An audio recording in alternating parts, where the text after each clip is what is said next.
Fighter, you ready? Combate Global. Oh, what a punch. What an incredible fight.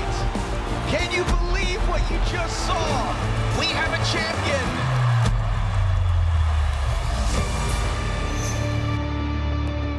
Welcome once again to the best of Combate Global here on Fuse TV. Alongside Alex Wendling, I am Max Bretos. We have a cracking show for you.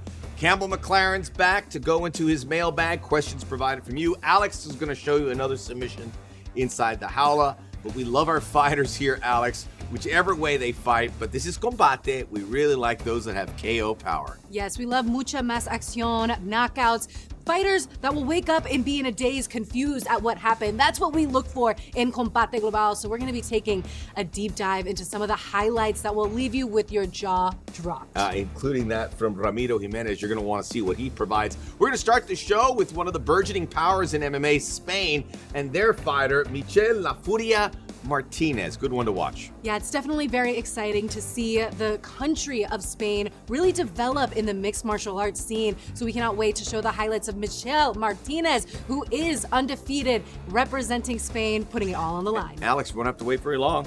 We're going to get to the fight right now. Let's go inside the jaula as Martinez fights El Bambino, Carlo Ricci. The head-to-head between these two fighters, Ricci from Venezuela, Martinez from España. He is going to be in the lightweight division, although Martinez has fought at 170. There are the particulars. We are ready to go. For all the action, for more, we hand it off to Beatriz Cáliz. Y arrancamos con mucha más acción, las reglas de la jaula.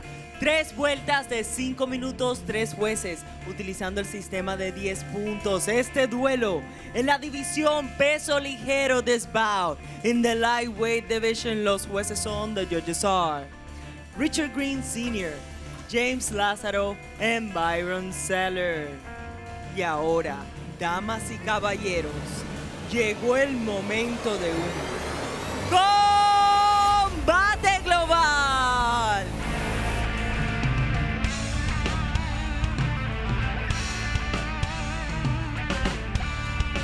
Introducing the blue corner, la esquina azul, wearing blue, vestido de azul. Su peso oficial, 155.2 libras. His official weight, 155.2 pounds.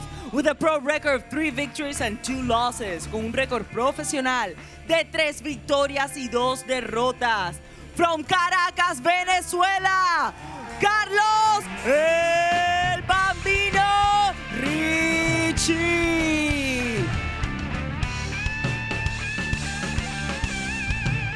Introducing the red corner, la esquina roja, wearing yellow, vestido de amarillo. Su peso oficial, 157.4 libras. His official weight, 157.4 pounds. Esta noche entra a la jaula invicto como profesional con 2 victorias tonight. He enters la jaula undefeated as a pro with 2 victories. De Tudela, Navarra, España, Michel La Furia Martinez. El referee, Christopher Miñoki. And we're ready to go with all the action, Alex, and we're looking at the knockout artist, and that would describe Michel Martinez, La Furia. This is his 3rd fight. Previous 2 fights, TKO round 1, TKO round 2. And he is not intimidated by going up against a guy with more experience. Carlo Ricci, 3-2. Yes, he has 2 losses, but still more than twice as much in-cage experience. Martinez in that yellow, represented by his country in the flag of Spain. And right out the gate, we are seeing beautiful kickboxing experience from Michel Martinez. Really chopping away at the legs right away. And those kicks, they cannot feel good. Training out of Gochen, big reason he's here in Miami. Getting ready to take that next step in his mixed martial art career. He's got a good bounce to himself, and he's very active with those punches. Route 1, though, from Ricci. That caught Martinez on the nose. Yeah, they're exchanging stiff jabs here, but it's the combinations that really kill. Solid overhand from Michel. You see some blood on the nose, the bridge of the nose of Martinez, but he continues to be aggressive. Short jab catches Ricci. And both of these guys down to stand and bang, neither of them even fainting for a takedown. A little slip from Michel. Ricci slow to react as he had Martinez spinning out. Another good sharp left jab, working that jab again here. Martinez. And once you start to get the rhythm of a stiff jab, oh, there you go. You find the knockout followed up with ground and pound. Michel Martinez representing Spain. And of course, getting on top of the La Jaula to celebrate. Well, as you can see, that punch early on that left a mark on his nose. Ricci not convinced that should have been a stoppage, but you have to admire the way Martinez applied the pressure. Let's take a look at some of these replays. Stoned it was him. the stiff jab from the southpaw position, followed up with some vicious ground and pound. Chris Mignocchi saw enough after 4 to 5 hits of ground and pound. Rightfully so. Impressive jab, huh? Yeah. He was connecting the entire time. They were actually going back and forth with the stiff jabs. A bloody Michel Martinez holding up the Spanish flag. And the crowd going wild for him. We're in the studio, but man, it gets packed and heated in here.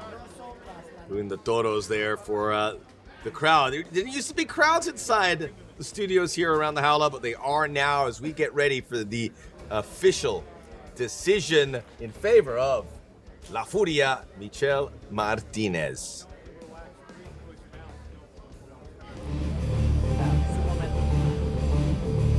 We are ready for the official decision now. Another TKO added to the list for Michel Martinez. El tiempo oficial, 1 minuto y 25 segundos del round número 1, the official time. 1 minute and 25 seconds of round number 1. And the winner, by technical knockout, el ganador por knockout técnico de sangre española, Michel La Furia Martinez. How about that hip movement, though? You were impressed by that. Violent. Never hurt nobody.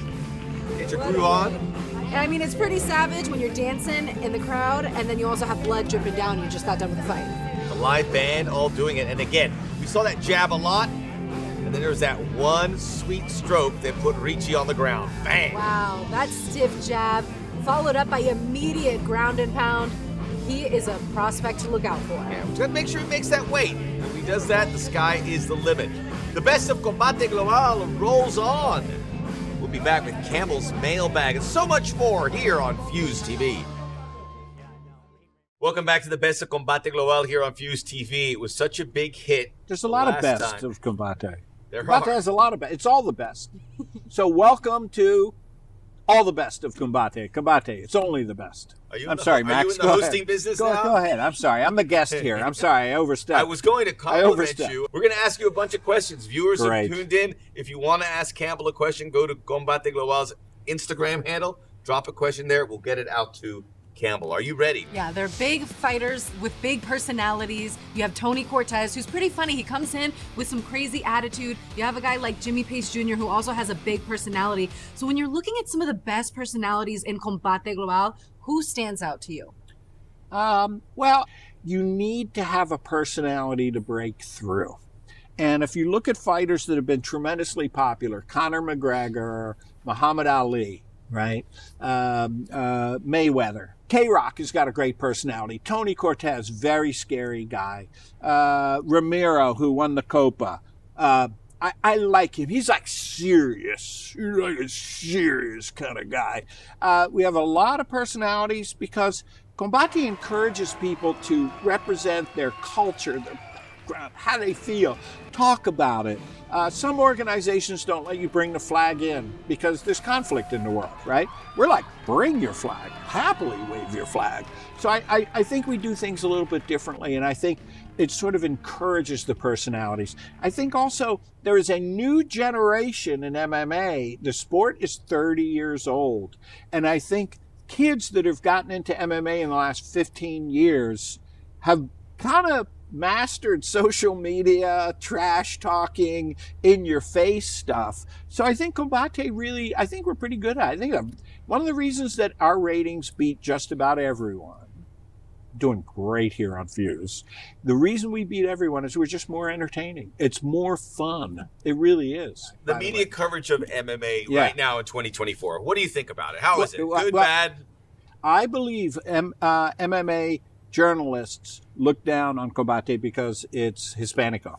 I really do. I think they think it's not somehow a real organization, despite the fact that Hispanic fighters have this incredible combat sports tradition. If you think of boxing, Mexico, Puerto Rico, Dominican, Cuba, it's really amazing. With MMA, we've seen great fighters come out of the United States. Obviously, now we've seen Mexico, and you're broadening the horizons for Combate Global. Where's that one burgeoning country that's producing the best fighters? The sport's 30 years old, right? So obviously Brazil, because they had Brazilian Jiu-Jitsu, was kind of there first for MMA. Now, it wasn't mixed martial arts, because it's mostly jiu-jitsu, right? The U.S., because it had a base in wrestling, college wrestling, high school wrestling, so the U.S. developed this, right? Oh.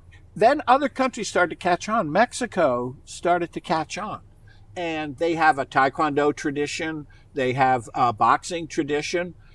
Chile and Peru have really exciting scenes.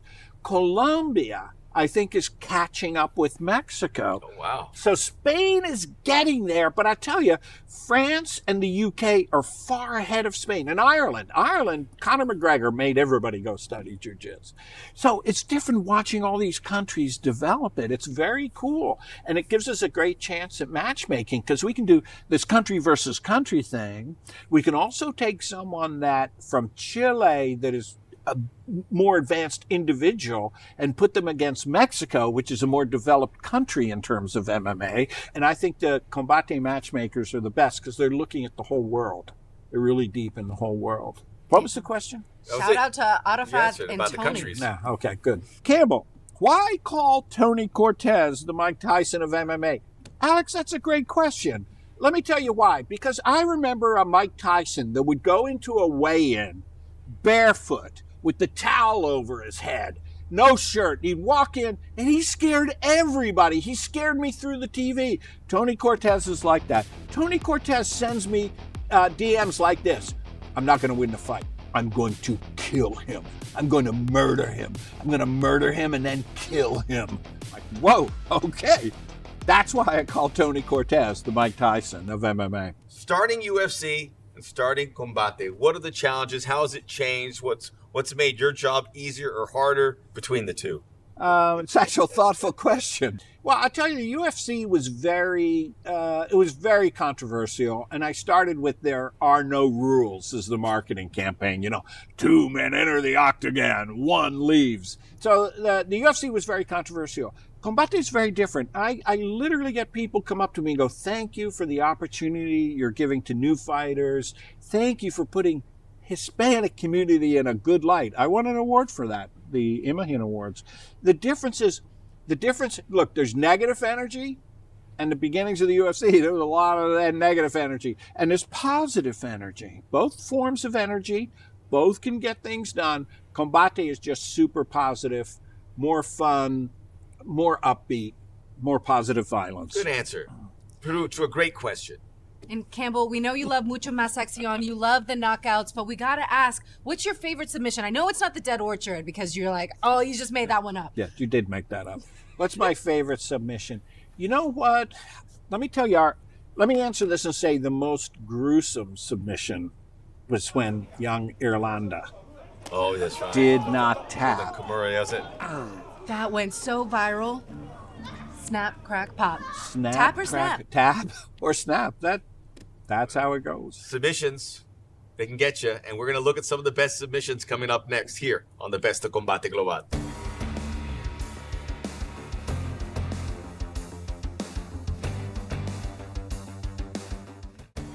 We're back here on the Best of Combate Global on Fuse TV. We are taking an eye on the premier strikers in Combate, and that would include Ramiro Jimenez. Alex, hard to find someone who had a bigger 2023. This guy fought 4 times, 4 wins. He is the Copa Combate 2023 champion, getting a submission in the championship and then also a nasty KO in the semifinal. So he's an absolute beast, a Mexicali menace, undefeated with an 80% finish rate. And it's a very diversified set of finishes that he gets. Submissions, knockouts, from head kicks, from punches. He is a well-rounded fighter and honestly, the star of Combate Global. So many great talents coming out of the border towns, whether it's Puas there, so many guys from Mexicali, like Cachanilla, which is what you call someone from Mexicali. I didn't know that until my time at Combate. So you hear Cachanilla, it means they're from Mexicali exclusively. Not only 4-0 in 2023, 10-0.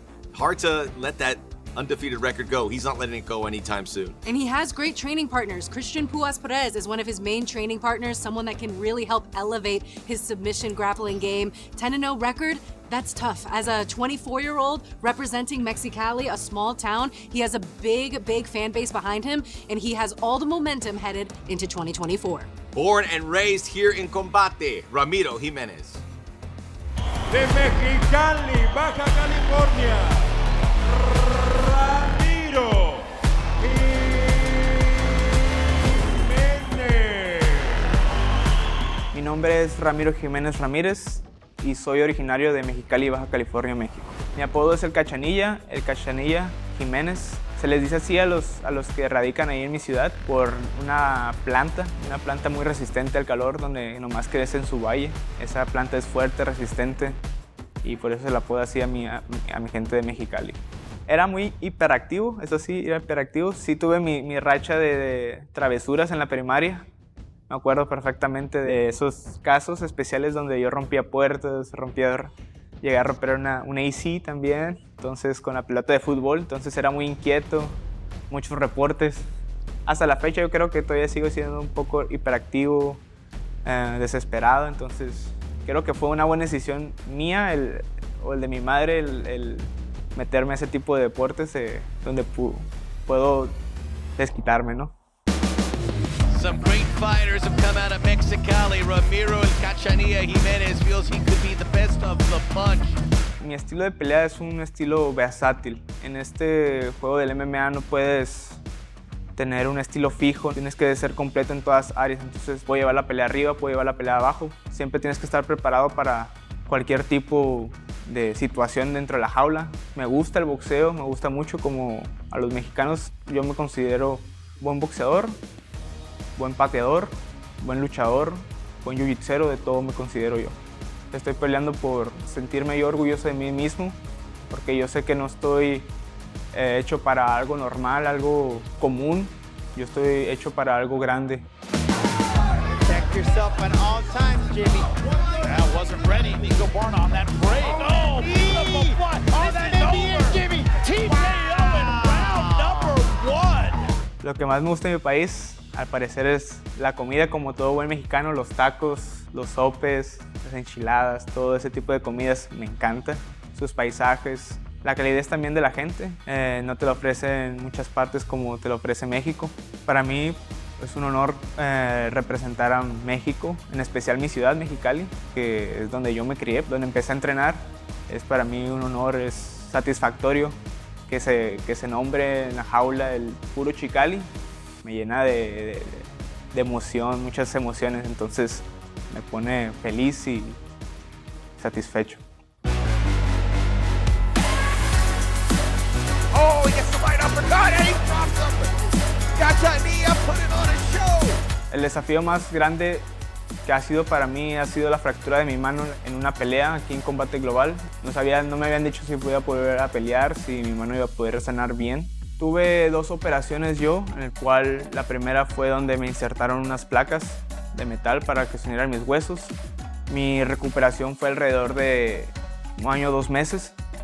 Fue una situación nueva para mí, un nuevo reto.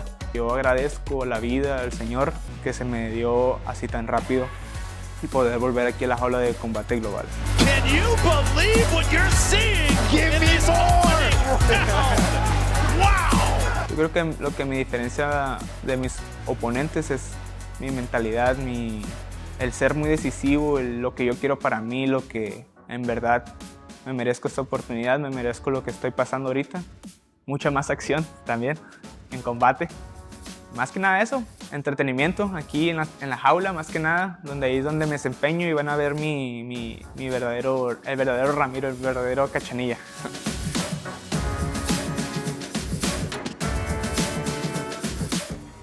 Ramiro Jimenez, so impressive. He has 3 submissions, but also 5 knockouts in his career. And now we got to see if he can be one of those guys that can go from Copa Combate to bigger things, which he hopes to do in 2024. And we'll get to see him fight this year very soon. He definitely wants the first Combate Global Championship belt for the featherweight division. That's a big goal of his. Winning Copa Combate was something that he wrote on his vision board and he brought to life. And he is just a guy that represents Mexicali. I asked him, are you ever going to move to Miami or Los Angeles, wherever, San Diego? And he's like, no, I am going to die here in Mexicali. So he represents El Cachanilla to the fullest extent. Very, very proud of his heritage. One of my fondest memories of working at Combate is doing a card down in Mexicali. Great Chinese food down there. Lots of Chinese families. Go to Calexico on either side of the border. You'll have a great time in Mexicali. And you'll get to see some good fights. And that's what we're all about. Ramiro Jimenez coming to a screen very soon. We'll be back with more Best of Combate Global. We are back, and now's the time of the show where we look at some submissions. And in this fight between Melissa Amaya and Alitza Mariscal, Alex, what exactly are we looking for? Well, we're looking at Melissa La Mamba Amaya with an undefeated record of 4-0. Use some of that squeeze, some of that technique to finish her opponent, giving her the nickname La Mamba. Yeah, this is really interesting to see how she can use the grand game to her favor. Without further ado, let's take you inside the jaula, Amaya and Mariscal. Here we go. Here's the fight. There's Alitza Mariscal and Melissa Amaya. This is round 3 where we pick up the action. Melissa Amaya has won the 2 previous rounds. There's open scoring. They are privy to that information. But Amaya in blue, Alex, still goes for it. Yeah, and in round number 2, Melissa Amaya finished the round in a triangle choke position. So we got to see a little bit of her jiu-jitsu, but she didn't get the finish. So here we know she's hungry for it. We know Alitza is a little bit weathered from all the damage she's taken in the prior 2 rounds. Now can Melissa La Mamba Amaya finish it? This is in the flyweight division, and Amaya showing her why she's so highly regarded, the native of Spokane, Washington, who is an undefeated fighter. It's one thing to ease up in the 3rd round. She does none of that here against Mariscal. And it's awesome that you mentioned that she is fighting at flyweight here, because a lot of people started to think that she's a flyweight, but she actually walks around at about 128, 125, and so she prefers to fight in the 115 division. She just happened to take a lot of fights at flyweight because those were the only fights that she could get, and she wanted to stay active. So here she's taking on an opponent that is very stocky. So how can she use her body type to get the better of him? Well, here you see it. She pulls guard, butterfly guard by using her feet, and then now she gets overpowered and is on her back in her guard though. So for a lot of people who don't really understand jiu-jitsu, they might look at this position and think that Melissa Amaya is in trouble. Oh no, this is MMA, they can ground and pound. But because she's keeping those overhooks and she has her in her guard, she has a lot of offense that she could display. And Alitza Mariscal is the one that has to be careful of her limbs, keeping them tucked to make sure that her arm isn't going to be compromised, or maybe a triangle choke set up here. So there's a lot to be aware about when you're in someone's closed guard. And you can see the thinking game here for Amaya has so many options. The question is, which one does she pick? And we're talking submissions, and we'll get a close look at that here as the time ticks away. And I think that's really interesting if you're flexible, and you can see inside, but also flexible with your weight classes. That's going to open door. That's going to get you some better fights along the way, too. Exactly. I feel like we're seeing the cardio of Melissa Amaya really pay dividends here. And also, we saw for a second her bring her leg up, trying to get a mission control, basically trying to break down your opponent's posture. See, it's not a good look for Alitza to have her posture breaking down. If she wants to get out of the closed guard of a Melissa Amaya, she's going to have to put her hands on Melissa Amaya's hip, try to stand up and get out of that closed guard. But right now, you'll see Melissa Amaya lock in a body triangle from that position. She begins to scoot the arm out of the way, so now she only has an arm in the head, and that is what's going to be used for a triangle choke. A triangle choke is a strangulation. It's a blood choke. So you're trying to cut off the blood from the carotid arteries. And that's what she's doing here. She's trying to eliminate the shoulder from the triangle position and decrease the space that Alitza has so that she runs out of blood going to her brain. But another great option from here is the armbar that you get. Oh, it tapped right away. Melissa Amaya, as it stands, 6-0 fighter. And now for a closer look at that body triangle coupled with the armbar. Let's go inside the jaula with Alex. Getting ready to do some jiu-jitsu inside La Jaula, breaking down Melissa Amaya's submission against Elitzel Mariscal with the one and only Jacob Diaz, our undefeated fighter, who is willing to get strangled. All right, so here, what I want to do is, once I have someone in my guard, I have a lot of offense from here. But when you're in MMA, you don't want to let them posture up and ground and pound away. So I'm going to break down his posture and make sure that I get an overhook. Once I have this overhook, there's a couple of different things that I could do, but the thing that Melissa starts eyeballing is isolating this wrist and looking to set up a triangle choke. So you'll see her go in and out, just controlling, trying to find her moment to pounce, because all this is timing. Once she finds the perfect moment, she gets this leg over, because now I can isolate one arm and the neck, because that's where the choke is gonna come, because this is a blood choke, and we're looking to cut off the blood flowing to his brain from both carotid arteries. So once this is up, I'm gonna break down his posture, chop with this leg, a lot of heavy pressure. My hamstrings are strong. He's not going anywhere when I'm in this position. My other foot is on his hip, creating an angle as well, while simultaneously paying attention to this arm. I don't want it on the outside like this, because now there's so much space here between his other carotid arteries. So I wanna get this arm across and make sure I lock up my triangle here. So now the choke is pretty there, but it's not at the best angle. I wanna be angled off a little bit so that all I have to do is kind of give a squeeze and then he'll tap. But as we saw in Melissa Amaya's fight, she actually ends up going for the arm bar within this position, and it's right there. It's hard to resist once it's there. So all I have to do is elevate my hips, which is the most powerful part of my body when it comes to Muay Thai kicks, judo throws. That's where I generate all the power. And here, just go wrist, and break that arm. It wasn't very fun in there, was it? See? So it's a very dangerous position, and Melissa Amaya executed to a T. We are back here on the Best of Combate Global, and we had a showcase of Ramiro Jimenez earlier, and now we're going to show you him in action, his crowning achievement as he would go on to win the Copa Combate. And Alex, we have a lot of tournaments, single-day tournaments, 8 fighters, 3 fights to win the trophy. In this case, the Copa Combate, which is, as tournaments go, the biggest and the best. Yes, and it is known as the toughest tournament in sports, because a lot of these tournaments, they don't happen in one night, but these fighters are fighting multiple times in one night, battling it out for $100,000. And the biggest trophy in sports. I kid you not. You have to see it for yourself, which you might get a shot. So we saw Ramiro Jimenez. He got through the quarterfinals in Shaheen Santana. He would face the Chileno in the semifinals, Mauricio Eguiluz. We're going to get you to all the action. The Copa Combate of 2023, the crowning achievement for Ramiro Jimenez. We go to the head-to-head, and keep in mind, these two fighters have already fought in this tournament. Now they got to pick things up again in the semifinals, with the final within their sights. Let's go inside the jaula en Beatriz Cáliz. Y arrancamos con mucha más acción, las reglas de la jaula. Una vuelta de 5 minutos, 3 jueces, utilizando el sistema de 10 puntos. Este duelo en la división peso ligero de SBAO. In the lightweight division, los jueces son the judges are Elian Rodríguez, Vicente Rodríguez, and Richard Green Sr. Y ahora, damas y caballeros, llegó el momento de un combate global. Obey my command and protect yourselves at all times. Toquen guante, regresen a su esquina. Echa para atrás, echa para atrás. ¿Listo?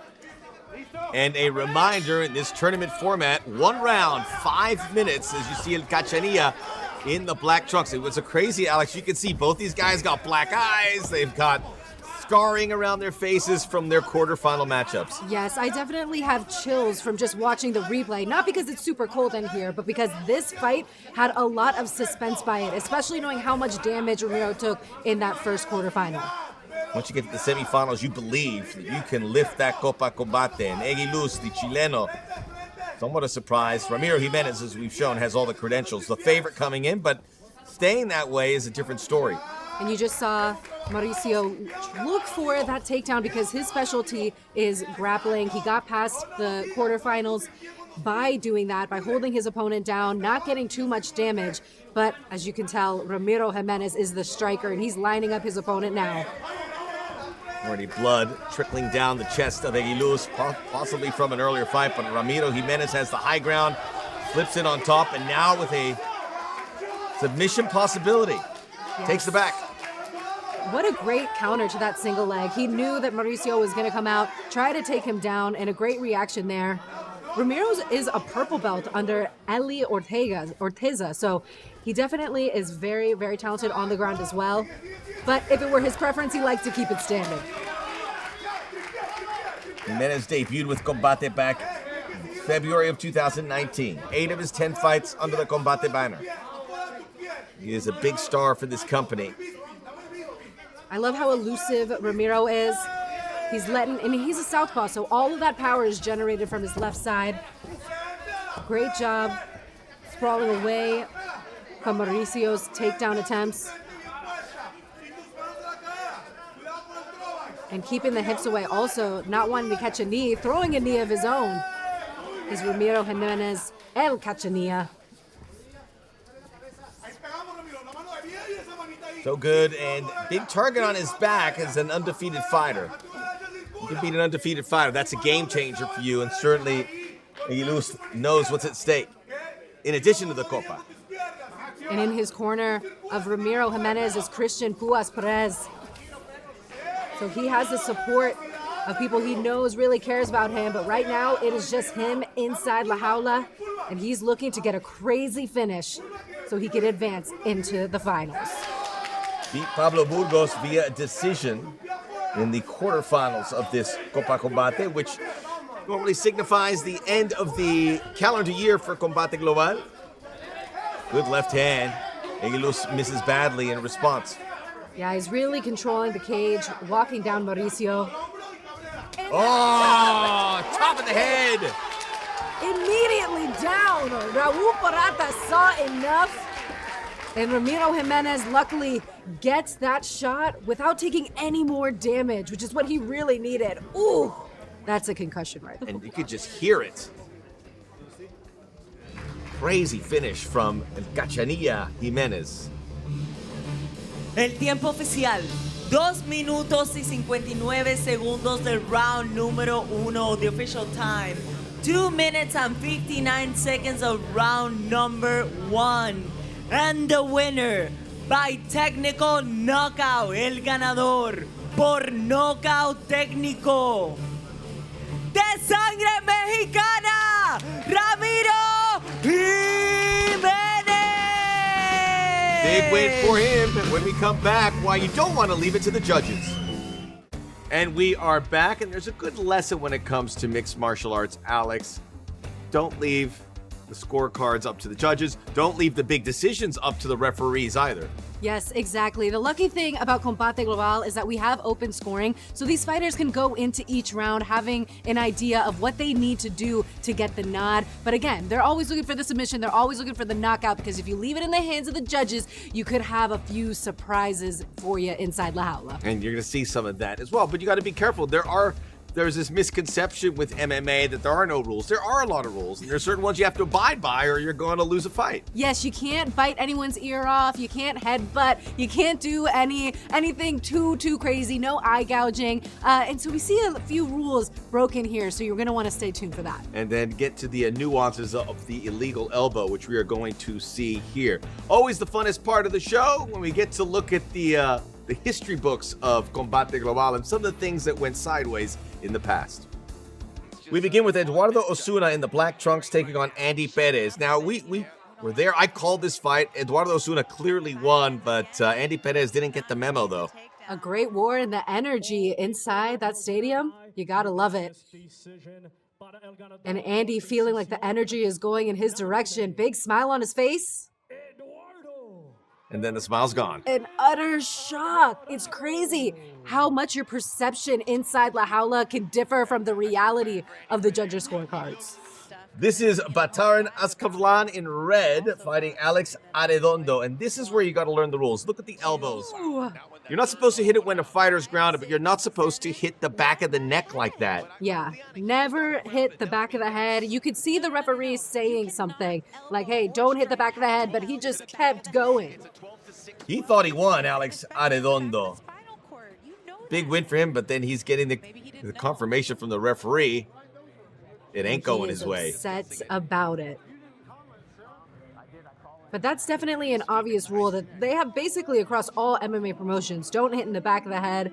Big win over here, rightfully deserved. And wow, nothing gets crazier than this one, though. Yes, Mariel Seliman, who is a big star in Combate in the black. She was winning this fight against Jasmine Navarrete, and then she just lost her bearings, went with the headbutt. And Mariel Seliman is a very feisty Venezuelan. Everyone that she gets into La Jaula with, she either comes in with beef or she leaves La Jaula with beef. We've seen it with Tyler Schaefer, we've seen it with La Loba, and I'm sure this girl is not a big fan of Mariel Seliman after headbutting her like that. In a dominant position, while Navarrete was clearly on the ground. But you know what I appreciate about Mariel Seliman? She's unapologetic. Yes, She's like, I did what I did. And I live with the consequences. Even when her opponent goes up to her to say, hey, let's shake hands, she was not having it. She was not happy with the decision. Oh my god. Take your victory and get out of here. This is Christopher Ewart and Jimmy Pace Jr. From Kimbo Slice lineage. This fight, you see the score. Remember, open scoring. It's going Ewart's. Jimmy Pace thought he was having it, and he bloodied up Ewart in this fight, had a couple good takedowns. And there was a lot of animosity headed into this fight because of the face-off. Jimbo Slice loves to be very animated, very theatrical in trying to get into the face of his opponents. And so there was a lot riding on this fight. Jimmy Pace was undefeated coming in too, so he was not prepared to take an L against the Chileno Christopher Ewart. Ewart bloodied up. I mean, just the visuals here, it would suggest that Jimmy Pace was winning this. But it was towards the end of the fight that Jimmy Pace really slowed down, and I think that's what got the nod to Christopher Ewart. Pablo Burgos, his fellow Chilean friend there, and now he gets in the face of Asim Zaidi, Jimmy Pace.